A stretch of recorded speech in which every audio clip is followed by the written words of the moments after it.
Hello everyone, it's AG and today I am here to talk about books, what I recently got, what I'm currently reading, and what I'm planning to read. Before I start, let me show you what I'm wearing today. I am wearing a jumpsuit that I got recently from Miss Patina. This is a brand that focuses on sustainability, and it was created by a Chinese student who was studying in the UK, and with this brand she is able to employ people from her home country and basically provide them with a livable wage, which is fantastic. So yeah, this is a cactus jumpsuit. I really liked it. I have a lot of cactus themed clothing, and I recently ripped my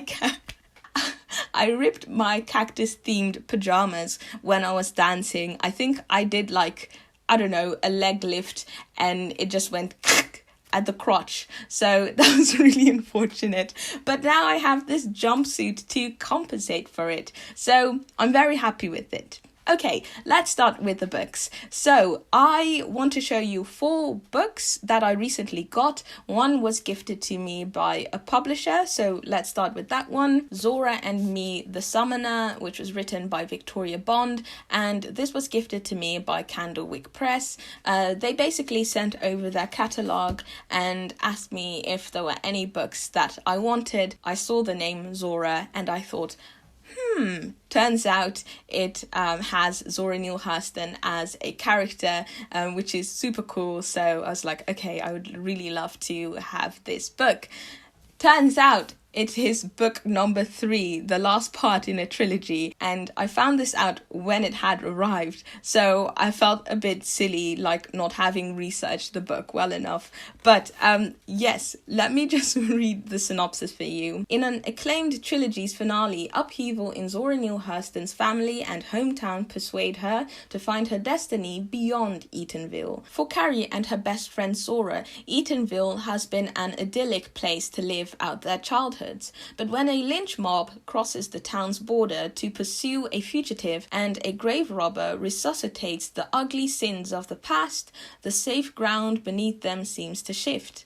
There are other unsettling things afoot as well, including a heartbreaking loss, a friend's illness, and the suggestion of voodoo and zombieism, which a curious and grieving Zora becomes all too willing to entertain. Regardless of it being the last part of a trilogy, I still think I will be able to understand it. Also, just in general, what happens with most of these series, they'll reference or fill the reader in on what has happened in book 1 and 2. So I'm hoping that that's the case as well. And if not, I'll probably just get the other 2 and see if I like them.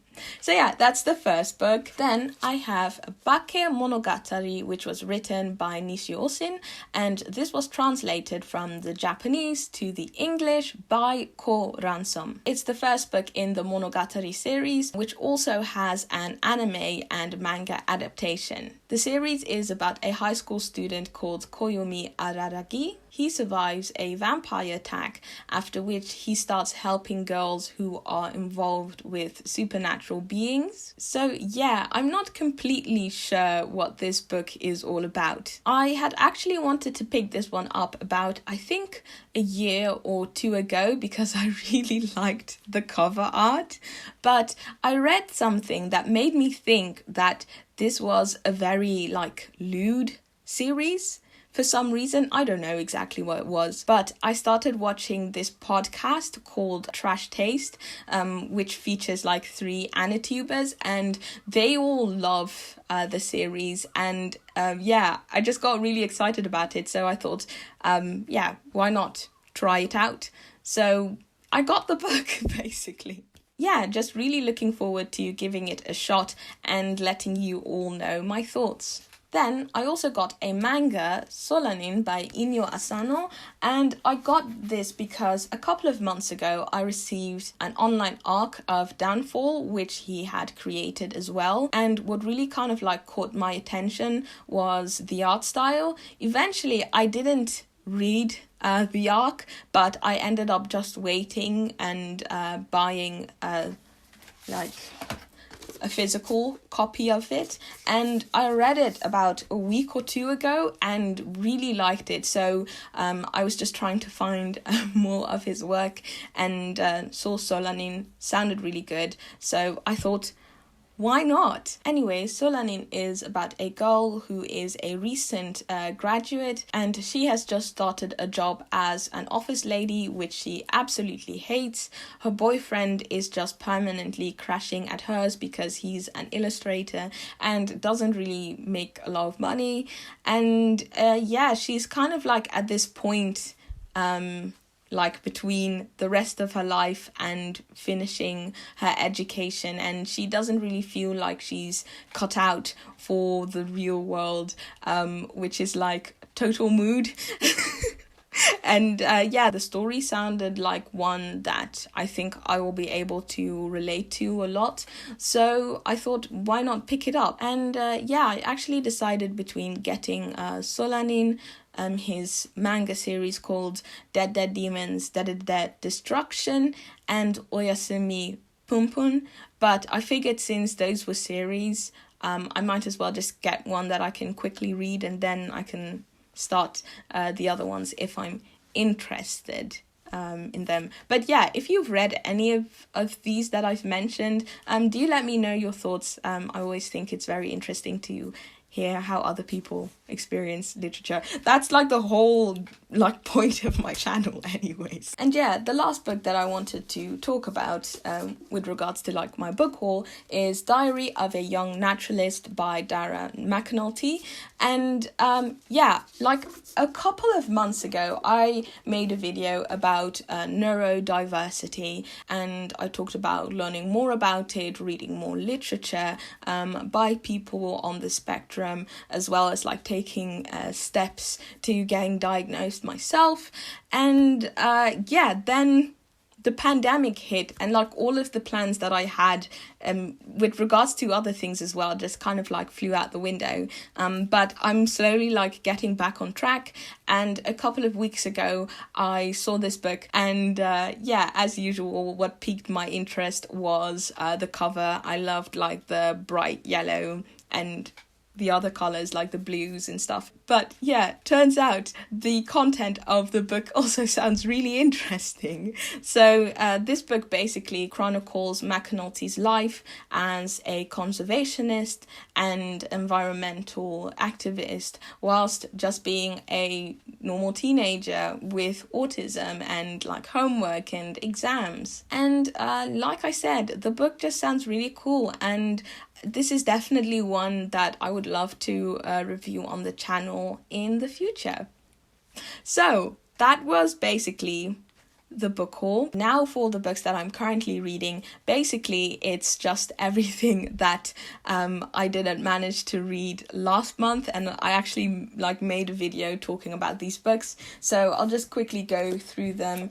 Disability Visibility, edited by Alice Wong.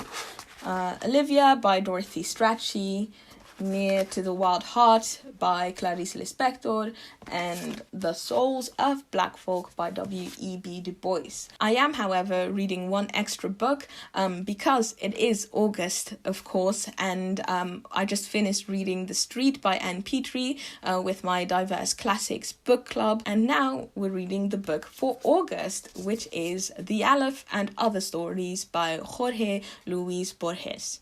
And I have only read the introduction, so not much to say on that front, but I do know that Borges was influenced by Poe, Kafka, Nietzsche, Joyce, and Wilde. So yeah, I can imagine that there's just wonderful literature waiting for me in this book. And now for my TBR, I am keeping it really simple with just one book, The Only Good Indians by Stephen Graham Jones. And I'm reading this because I would like to discuss this during Fortnight Frights, which is the readathon that I'm organizing in October. I'm not too sure if the official announcement video will already be on my channel as this video goes up.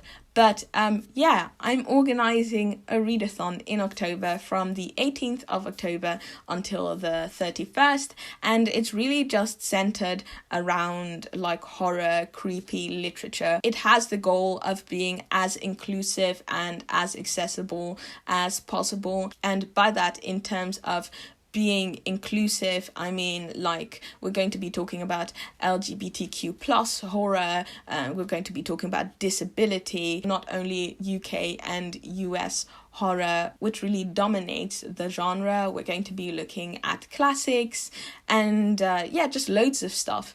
And then in terms of things being accessible, like not only in terms of like reading challenges, you can actually choose to do like a very low-key easy reading challenge or a harder one, but it's also about making horror more accessible for people, because I know that there are people who are very hesitant of giving horror a go, but like it definitely doesn't have to be incredibly creepy. Like I'll be talking about loads and loads of like comedic stuff as well. Like for instance, there's this manga called I think it's like Skeleton Honda-san the bookseller, which is basically just a manga about a skeleton who is a bookseller. And yeah, it just looks so cute.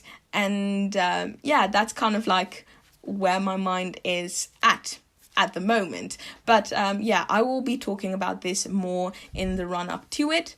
Either way, that was the video. Thank you so much for watching. If you like the content that I make, perhaps consider joining my Patreon. As I discussed previously, I have a diverse classics book club, which I run on my Patreon. It's loads and loads of fun.